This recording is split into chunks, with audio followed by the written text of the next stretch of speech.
사랑과 은혜가 풍성하신 아버지 하나님, 오늘도 이른 아침 주님의 성전으로 우리를 불러주시니 감사를 드립니다. 주님, 우리는 부활의 절기를 지금 함께 보내고 있습니다. 이 기쁨의 50일을 보내는 동안 우리의 마음 가운데 부활의 참된 기쁨으로 매일매일을 살게 하여 주시옵소서. 그리스도의 생명의 빛으로 우리 삶의 구석구석 자리한 깊은 어둠과 두려움이 모두 사라지게 하시며 우리 안에 꺼진 모든 소망과 믿음의 싹 또한 다시 자라나게 하여 주시옵소서. 주님, 이 시간을 보내며 우리의 사랑이 또한 우리 안에 다시 깊이 자라나기를 간절히 소망합니다. 온전한 사랑, 두려움이 없는 주님의 그 사랑으로 우리의 이웃들에게 다가갈 수 있게 하시며 그들에게 그 사랑을 전하는 삶 살아갈 수 있도록 인도하여 주옵소서. 그래서 이 기쁨의 50일을 보내며 성령의 인도하심을 따라 더욱 주님을 닮아가는 제자로서의 삶을 살 수 있게 하여 주옵소서. 사랑의 하나님, 우리 부모님을 통하여 보여주신 당신의 깊은 사랑으로 인하여 감사를 드립니다. 오늘 어버이날을 맞아 우리에게 끊임없는 사랑과 희생으로 우리를 양육하여 주신 부모님들을 기억하며 이 시간 그분들을 위하여 간절한 마음으로 기도드립니다.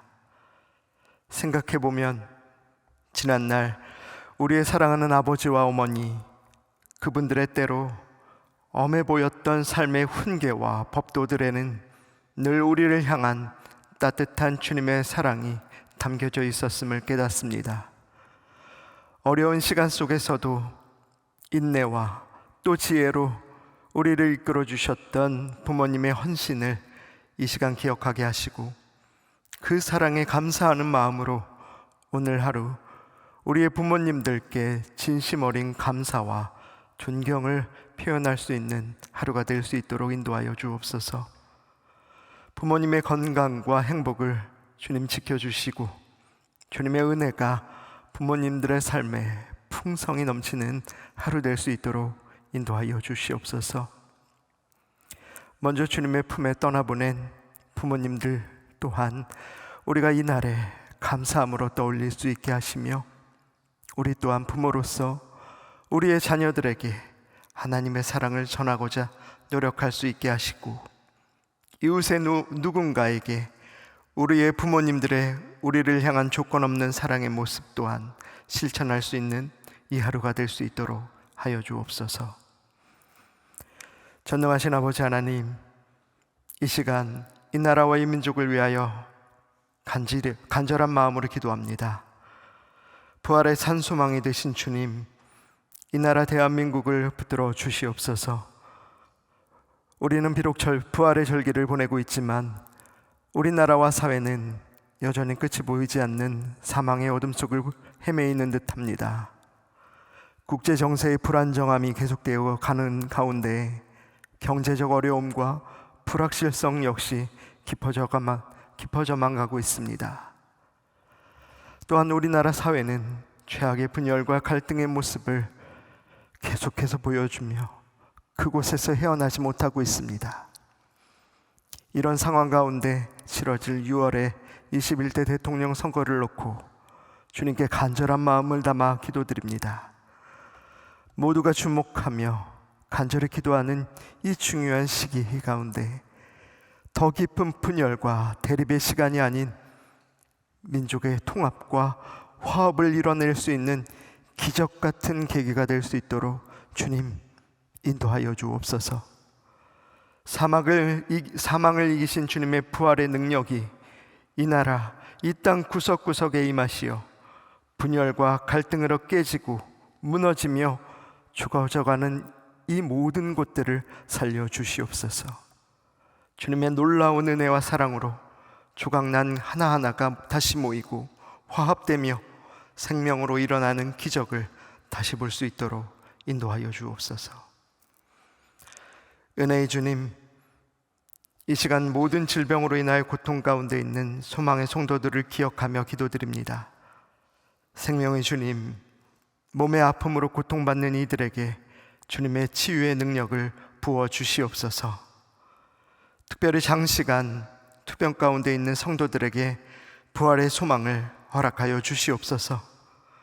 또한 정신적인 고통의 문제로 괴로워하는 이들이 있다면 주님의 평안이 그들에게 임하기를 간절히 소원합니다.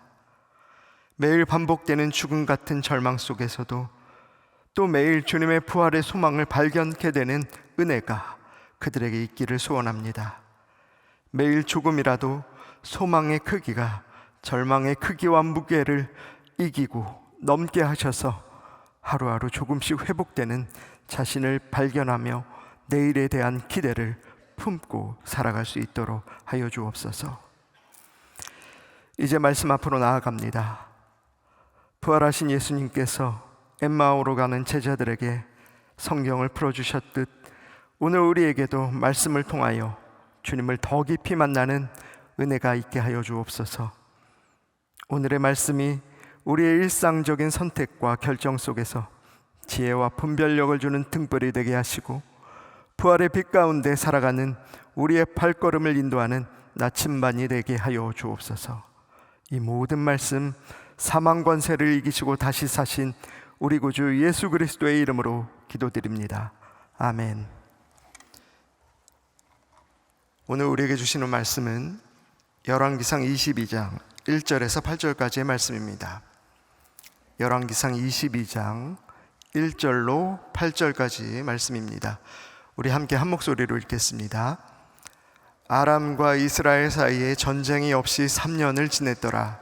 셋째 해에 유다의 여호사밧 왕이 이스라엘의 왕에게 내려가매 이스라엘의 왕이 그의 신하들에게 이르되 길르앗 라못은 본래 우리의 것인 줄을 너희가 알지 못하느냐? 우리가 어째 아람의 왕의 손에 도로 찾지 아니하고 잠잠히 있으리요 하고 여호사밧에게 이르되 당신은 나와 함께 길르앗 라못으로 가서 싸우시겠느냐? 여호사밧이 이스라엘 왕에게 이르되 나는 당신과 같고 내 백성은 당신의 백성과 같고 내 말들도 당신의 말들과 같으니이다. 여호사밧이 또 이스라엘 왕에게 이르되 청하건대 먼저 여호와의 말씀이 어떠하신지 물어보소서. 이스라엘의 왕이 이에 선지자 400명쯤 모으고 그들에게 이르되 내가 길르앗 라못에 가서 싸우랴 말랴. 그들이 이르되 올라가소서. 주께서 그 성읍을 왕의 손에 넘기시리이다. 여호사밧이 이르되 이 외에 우리가 물을 만한 여호와의 선지자가 여기 있지 아니하니이까? 이스라엘의 왕이 여호사밧 왕에게 이르되 아직도 이물라의 아들 미가야가 한 사람이 있으니 그로 말미암아 여호와께 물을 수 있으나 그는 내게 대하여 길한 일은 예언하지 아니하고 흉한 일만 예언하기로 내가 그를 미워하나이다. 여호사밧이 이르되 왕은 그런 말씀을 마소서. 아멘. 오늘 본문 열왕기상 22장은 아합의 생의 마지막 부분을 담고 있는 장이라 말할 수 있겠습니다. 비록 성경의 기록 가운데 이제 악한 왕의 대표적인 이제 왕으로 이렇게 기록이 되어 있는 그라고 할 수 있겠지만 또 그래서 또 한편으로는 우리에게 신앙적으로 또 여러 생각할 만한 여지를 주었던 그의 삶이 바로 이 22장을 끝으로 막을 내리게 된다는 것입니다. 먼저 22장 1절은 이렇게 시작되고 있습니다. 우리 다 같이 1절 말씀을 다시 한번 한 목소리로 읽어보겠습니다.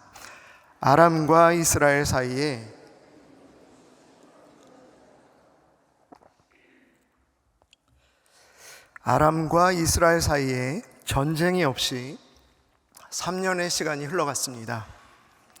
그런데 언뜻 보기에는 그러니까 평화롭게 보이는 이 구절의 이면에는 여러 이유가 숨겨져 있다는 것입니다. 먼저 표면적으로 드러나 보이는 이유는 아합과 아람 왕 베나닷이 이전에 맺었던 정전 조약의 영향 때문이었습니다. 그 내용을 엿볼 수 있는 열왕기상 20장 34절의 말씀을 제가 한번 읽어드리겠습니다. 베나다시 왕께 아뢰되 내 아버지께서 당신의 아버지에게서 빼앗은 모든 성읍을 내가 돌려보내리이다. 또 내 아버지께서 사마리아에서 만든 것 같이 당신도 다메섹에서 당신을 위하여 거리를 만드소서. 아합이 이르되 내가 이 조약으로 인해 당신을 놓으리라 하고 이에 더불어 조약을 맺고 그를 놓았더라.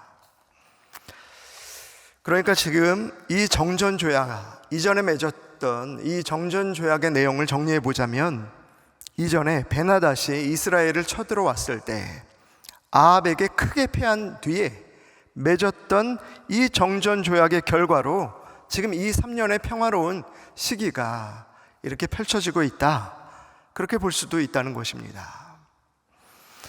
하지만 이 구절의 내용에서도 짐작하실 수 있겠지만, 이스라엘의 입장에서는 이것이 단지 아람의 이웃 불가침 조약, 그 정도만을 약속받는 그런 성격의 조약이 아니었다는 겁니다. 그런 수세적 의미의 조약의 성격이 아니었다는 것입니다. 오히려 그 반대 의미의 성격을 지니고 있다는 것이 맞다는 것입니다. 즉, 이스라엘 입장에서 주도권을 쥐고 더 강하게 압박하고 아람을 더 강하게 이행을 촉구하는 내용의 성격을 담고 있는 내용의 조약이 바로 이 정전조약의 내용이었다는 것입니다. 그도 그럴 것이, 아합과 이스라엘은 아람의 대규모의 침략에 2번이나 맞섰습니다. 그리고 특별히 이 2번째 전쟁에서 큰 승리를 거둔 직후에 골방에 숨어 있었던 베나단의 목숨을 관대하게 살려주면서 그때 그에게서 이 조약을 받아냈다는 것입니다.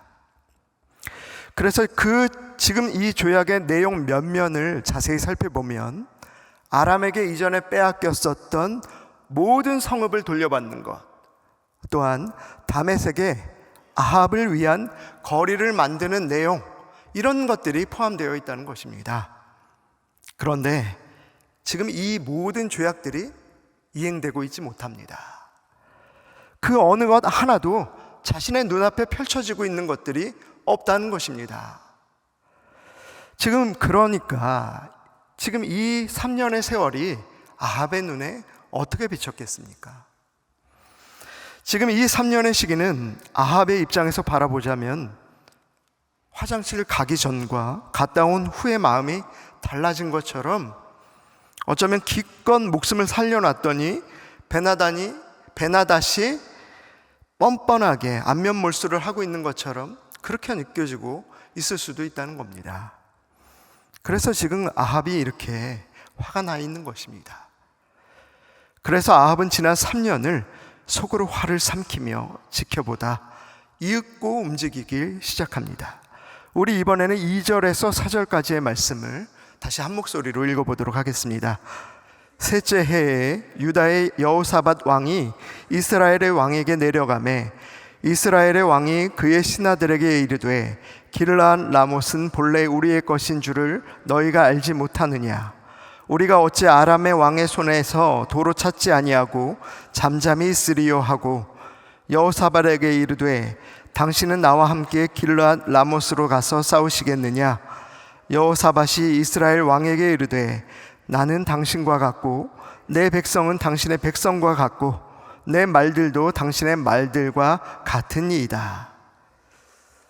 아합은 지난 3년 잠잠히 지켜봤습니다.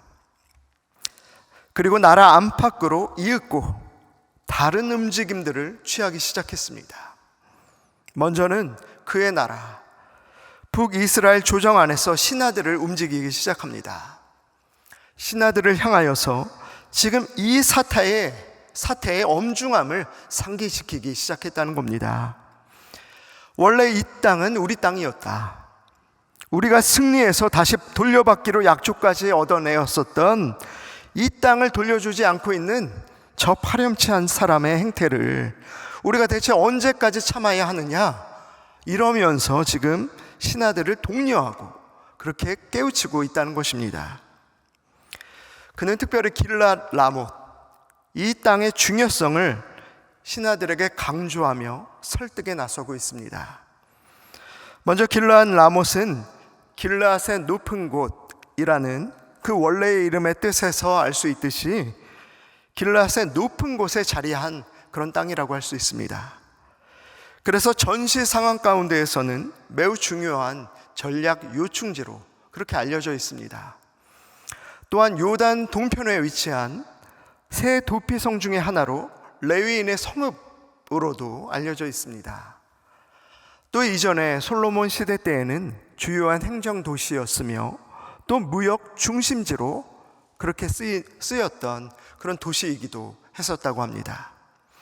즉 아합과 북이스라엘의 입장에서는 종교적으로나 군사적으로나 또 무역, 행정적으로나 어느 면으로 바라보더라도 반드시 아람으로부터 되찾아와야 할 충분한 이유가 있었던 도시, 그 지역이 바로 이 길르앗 라못, 이 땅이었다는 것입니다. 반면에 아합 왕은 똑같은 의도를 가지고 남유다의 여호사밧 왕에게 접근하기 시작합니다. 그에게 내려가서 단도직입적으로 길르앗 라못으로 가서 자신과 함께 싸우시겠느냐, 이렇게 물어봤다는 것입니다. 지금 열왕기상의 기록을 보시면 비교적 간결하게 기록이 되어 있어서 그가 권유하고 의견을 물은 듯한 그런 뉘앙스로 표현되어 있겠지만 역대기의 다른 기록을 보면 그렇지가 않습니다. 그가 여호사밧을 이 전쟁 가운데 끌어들이기 위하여 얼마나 집요하게 그가 노력했는지를 볼 수 있다는 것입니다. 그런데 놀랍게도 남유다의 왕 여호사밧이 아합의 이 요구 가운데 기꺼운 마음으로 응하고 있다는 것을 우리가 발견하게 된다는 것입니다.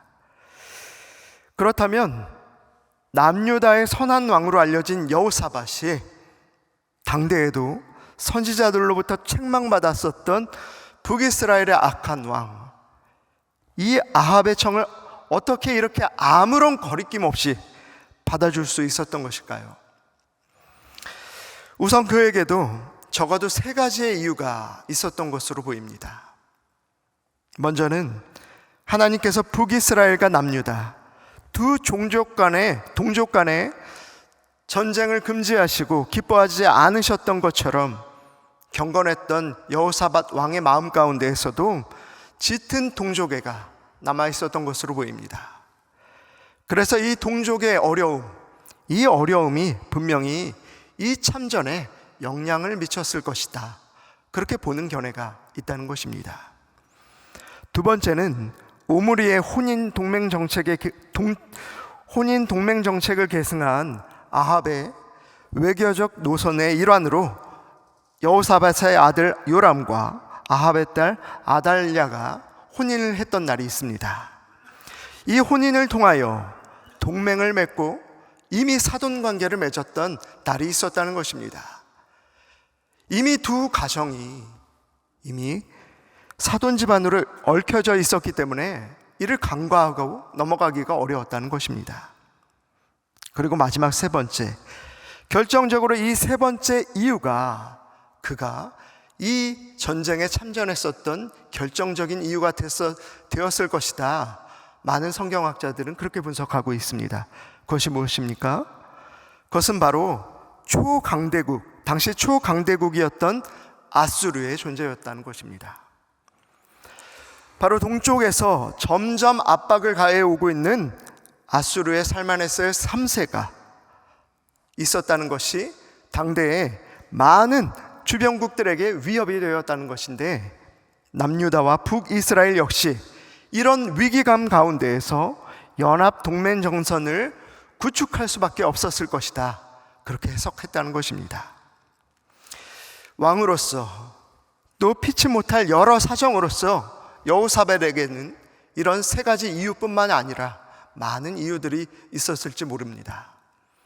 그에게는 이런 여러 가지 인간적인 이유로 이렇게 참전을 결정했을 그런 사정들이 있었으리라, 그렇게 짐작을 할 수도 있겠습니다. 하지만 그럼에도 불구하고 영적인 측면에서 바라보자면 그렇게 간단한 문제가 아닙니다. 잘 알고 계시다시피 여호사밧은 남유다에 잘 알려진 그런 선한 왕의 대표적인 그런 왕으로 알려져 있습니다. 하지만 그런 선한 왕이 북이스라엘의 대표적인 악한 왕으로 알려진 아합과 지금 이 중요한 전쟁을 연합하여 치른 것, 이것을 하나님이 결코 기뻐하시지 않았다는 것입니다.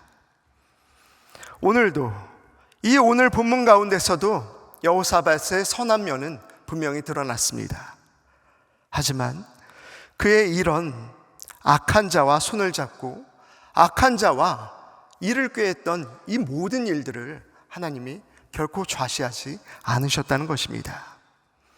당연히 오늘 이 참전의 선택으로 인하여 여호사밧은 이후 대가를 치르게 됩니다. 시편 1편 1절에서 말씀하고 있듯이 의인들은 악인들의 꾀를 따르지 않아야 했다는 것입니다. 죄인들의 길에 서지도 않아야 했었고 오만하고 교만한 자들의 자리에 동석하지 않았어야 했는데 여호사밧은 그러지 못했습니다. 전쟁의 긴장 관계를 늦추고 경제를 키우려는 실리를 그도 추구하고 싶었을 것입니다. 그렇기 위하여 혼인관계를 맺었고 그렇기 위해 아합과의 이런 동맹을 구축했을 것은 우리가 이해할 수 있겠습니다만, 그럼에도 불구하고 이 선택에는 큰 대가가 따랐다는 것입니다.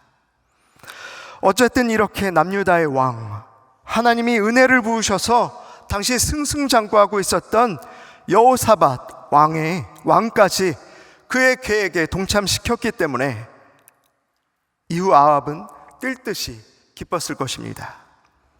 그리고 그는 이 길르앗 라못 수복 전쟁에 대단한 자신감을 가지고 이 전쟁에 참여하게 됩니다. 명분과 대의도 충분한 전쟁이었기 때문에, 또 남유다의 동맹군까지 더해졌기 때문에 그는 이 전쟁에서 승리할 수 있으리라 자신했을 것입니다. 국제 정세 역시 그에게는 자신의 편이라 믿었습니다. 왜냐하면 아수르의 동침에 위협을 느낀 연합군이 그들과 함께 이미 아수르와 전쟁을 치렀고 아수르에 살만했을 3세가 수도까지 피신했던 일이 있었기 때문입니다. 아수르의 눈이 느슨해진 지금이야말로 아람과의 피상적인 동맹을 깨고 그들을 치기에 최적의 시기라 그는 판단했을 것이라는 것입니다. 아합은 이 전쟁에 너무도 자신이 있었습니다. 이런 기회는 다시 없을 절호의 기회라 그는 판단했을지 모르겠습니다. 이미 2번이나 꺾었었던 적 아람에게서 지금 이 길르앗 라못을 탈환하지 못한다면 평생 후회가 남을 수 있을 것이다. 그는 그렇게 느꼈기 때문에 즉시 그렇게 움직였을 겁니다. 과감하게 또 신속하게 그가 할 수 있는 모든 것을 동원하여 그렇게 움직였을 겁니다. 그런데 거칠 것 없어 보이는 지금 그의 행보 가운데 그가 간과하고 있었던 것이 하나 있었습니다. 그런데 지금 그가 간과하고 있는 것이 실상은 이 모든 것을 뒤집을 만큼 너무도 중요한 부분이었다는 게 문제였습니다. 사실 이 모든 것은 아합의 입장에서 진행되고 아합 그의 머릿속에서 그려졌던 계획들이었습니다. 평화로워 보였던 아람과의 전쟁 없는 이 3년의 기간, 실상은 어떻게 주어졌던 것인지 그는 깨달았어야만 했었는데 그는 이 시간을 간과했었다는 것입니다. 왕의 입장에서가 아니라, 책략가나 군주의 입장에서가 아니라 하나님과 자신, 하나님 앞에 선 죄인된 입장에서 돌아볼 수 있었어야만 했다는 것입니다. 이제껏 하나님의 뜻을 거스르며 악행을 거듭해 오던 아합에게 하나님께서는 선지자 엘리야를 보내셔서 그분의 전지전능하심을 보이셨고, 마침내 아합도 하나님 앞에 자신을 낮추는 겸비함을 보인 날이 있었습니다. 우리는 어제 바로 그에 대해서 나눴던 시간이 있었습니다. 하나님께서 아합과 그의 가문에 이미 멸망의 심판을 내리셨지만 그의 겸비함을 보셨던 날 이를 잠시 유보하기로 결정하셨던 것입니다. 그게 오늘 본문의 아람과 이스라엘 사이에 전쟁 없이 흐른 바로 그 3년의 시간이었다는 것입니다. 하나님은 이 시간 동안에 비록 오랜 시간 악행을 거듭하며 살아왔던 아합이었지만 그럼에도 처음으로 겸비함으로 엎드렸던 그에게 마지막 회개의 기회를 주시며 그를 기다리고 계셨다는 것입니다. 아합은 이 기회를 잡았어야만 했습니다. 길르앗 라못을 탈환할 더없이 좋은 기회라 그렇게 나라의 형편을 살필 것이 아니라 그는 이 회개의 기회를 잡았어야만 했다는 것입니다. 더 겸손히, 더 겸비하게 주님 앞에 이 시간 엎드렸어야만 했다는 것입니다. 어쩌면 그는 이 회개의 필요성을 느끼고 있었는지도 모릅니다. 그의 내면 가운데에서는 이 회개의 필요성을 절절히 깨닫고 있었는지도 모릅니다. 그래서 여호사밧이 거듭하여 출전을 앞에 두고 여호와의 말씀을 듣기를 청하였을 때 또 그의 입맛대로 움직일 어용 선지자들 400명이 아닌 다른 여호와의 선지자를 청하였을 때 미가야의 이름을 떠올리면서도 그렇게 껄끄러워했었는지도 모르겠습니다. 사랑하는 성도 여러분, 우리의 눈에 아무리 좋아 보이는 상황, 아무리 좋아 보이는 이유들이 있을지라도 그것이 결코 주님과의 관계 회복보다 우선될 수는 없는 것입니다. 어쩌면 이것이 주님과 우리 사이에 주어질 중요한 관계의 회복을 위한 마지막 기회라고 한다면, 그래서 이 기회를 놓치고 다시는 돌이킬 수 없다고 한다면 그때 우리는 이후에 무엇을 할 수 있겠습니까? 아합은 철두철미한 사람일 수는 있겠지만 그의 세상적인 지략과 계획은 결국 하나님의 흔드심 앞에 너무도 무기력하게 무너져 내림을 우린 다시 한번 확인할 수 있지 않았습니까? 하나님께서 기다리셨던 지난 3년의 때, 그때를 인간적인 계획으로 채워나갔던 아합의 어리석음을 반면교사 삼아 지금 우리를 기다리시는 하나님의 음성 앞에 솔직히 또 겸손히 나아가시는 저와 여러분의 오늘 하루가 될 수 있기를 간절히 소원합니다. 우리 함께 기도하시겠습니다.